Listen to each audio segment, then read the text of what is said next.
Share बाजार अपनी ऊंचाई पर खड़ा है, लेकिन बड़ा ब्रेकआउट अभी बाकी है। 3 महीने की तेजी के बाद अब सबकी निगाहें टिकी हैं आरबीआई की पॉलिसी पर, ग्लोबल डेटा पर और इस सवाल पर कि क्या अब बाजार नई ऊंचाई की उड़ान भरेगा या एक और कंसोलिडेशन का दौर देखने को मिलेगा। Nifty, bank Nifty, FIIs, GDP से लेकर क्रूड ऑयल और पीएमआई तक हर मोर्चे पर बड़ा फैसला होना बाकी है। इसलिए आने वाला हफ्ता शेयर बाजार के लिए काफी उतार चढ़ाव भरा रह सकता है। तो इस वीडियो में हम आपको समझाने की कोशिश करेंगे बीते हफ्ते बाजार में क्या कुछ हुआ है, उसकी पूरी रिपोर्ट आपके सामने रखेंगे। आने वाले हफ्ते में कौन से बड़े इवेंट्स एक बड़ा ट्रिगर बन सकते हैं और ब्रोकरेज हाउसेस की क्या राय है, टेक्निकल सपोर्ट, रेजिस्टेंस और बाजार के लिए क्या कोई पॉजिटिव संकेत दिखाई दे रहे हैं, यानी पूरा आउटलुक इस वीडियो में, इसलिए वीडियो के अंत तक हमारे साथ बने जरूर रहिएगा। पहले बात कर लेते हैं बीते हफ्ते की।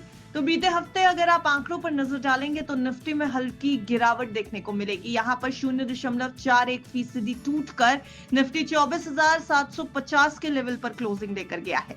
बैंक निफ्टी ने बेहतर प्रदर्शन किया, यहां पर 0.63% की तेजी दिखी और यह 55,749 के लेवल पर बंद हुआ। मिड कैप शेयरों ने भी मजबूती दिखाई है। निफ्टी मिड कैप सिलेक्ट 0.95% चढ़कर 12,712 के स्तर पर पहुंच गया। सेंसेक्स में भी 270 अंक यानी कि लगभग 0.33% की गिरावट देखने को मिली। पूरे बाजार का ओवरऑल व्यू तो हमने आपको दे दिया, लेकिन थोड़ी नजर अब सेक्टोरल इंडेक्स पर भी डालिए। पीएसयू बैंक्स बेहतरीन परफॉर्मेंस देकर के बीते हफ्ते गए हैं, 4.08% की तेजी दिखाई है। मीडिया और रियलिटी में भी अच्छी तेजी देखने को मिली, लेकिन जो सबसे ज्यादा गिरावट दिखाकर गया वो था एफएमसीजी सेक्टर। यहां पर लगभग 2.25% की गिरावट देखने को मिली। बाजार लगातार तीसरे महीने तेजी के साथ जरूर बंद हुआ। अगर आप आंकड़ों पर नजर डालेंगे तो मई में निफ्टी ने 416 अंक यानी 1.71% और बैंक निफ्टी ने 662.55 अंकों की बढ़त दिखाई है। बैंक निफ्टी ने अब तक की सबसे बड़ी क्लोजिंग दी है बीते हफ्ते, जो एक मजबूत सिग्नल माना जा सकता है।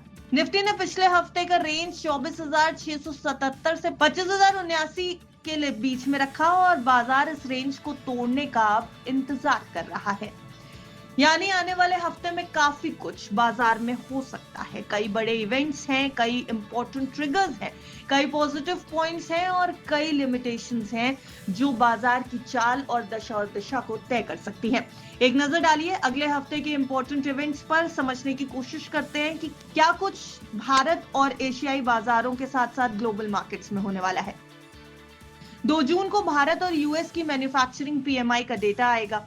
3 जून को यूएस की ऑटो बिक्री और फैक्ट्री ऑर्डर्स का डेटा आएगा और 4 जून को आरबीआई की यानी रिजर्व बैंक ऑफ इंडिया की मॉनेटरी पॉलिसी कमेटी की बैठक की शुरुआत हो जाएगी और इसके साथ ही इंडिया और यूएस सर्विसेज का पीएमआई डेटा भी आना है। 4 जून की तारीख बेहद अहम है और 4, 5 और 6 ये तीनों तारीख भारतीय रिजर्व बैंक की बैठक के लिहाज से काफी अहम मानी जा रही है। 5 जून को यूएस के जॉबलेस क्लेम्स और एक्सपोर्ट इंपोर्ट का डेटा आना है। आरबीआई की बैठक जारी रहेगी और 6 जून को आरबीआई की मॉनेटरी पॉलिसी मीटिंग का नतीजा यानी आरबीआई की पॉलिसी आ जाएगी और इस हफ्ते आरबीआई की पॉलिसी से भारतीय बाजार को काफी उम्मीदें हैं।